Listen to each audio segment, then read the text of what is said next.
Солтүстік қазақстандық полицейлер бір тәулік ішінде қарақшылық шабуыл жасаған адамдарды ұстады. Жексенбі күні таңертең жұмысшы кентінің тұрғыны жұмысқа кетерде жабық тұрған дуалдың қақпасына сеніп, үйінің есігін жаппай кеткен. Үй ішінде шырт ұйқыда жатқан 61 жастағы зейнеткер әйел кереуетінің жанында белгісіз екі ер азаматтың тұрғанын байқап оянған.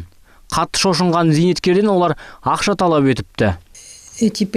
Олар таңертең сағат 7 мен 8 аралығында кірген. Барлық зергерлік бұйымдарды 22 000 теңге ақшамды, күйеуімнің сақинасын, сағат пен алқан алып кетті. Зейнеткерді қорқыту үшін олар оның басынан бірнеше рет ұрыпты. Кейін үйді сыртынан жауып кетіп қалған.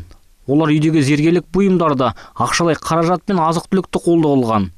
Жедел уәкілдер бір тәулік ішінде ауыр қылмысты ашу бойынша жұмыстар жүргізіп, күдіктілердің ізіне түскен. Екеуі де бұрын істі болған, нашақор ретінде есепте тұр. Деньги вам для чего нужны? Наркоманы. И пил, и кололся. Наркотики давно употребляете? 20 лет. Героин? Героин. Қазіргі уақытта бұл фактіге қатысты Қазақстан Республикасы қылмыстық кодекстің 192 бабы қарақшылық бойынша сотқа дейінгі тергеу әрекеттері жүргізілуде.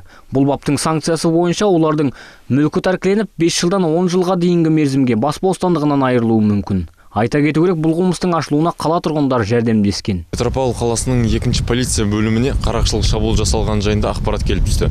Жедел іздестіру шаралары барысында Петропавл қаласының 1986 жылғы және 1976 жылғы туылған, бұрындары ұрлық жасалғандары үшін сотталған қала тұрғындары қамауға алынды.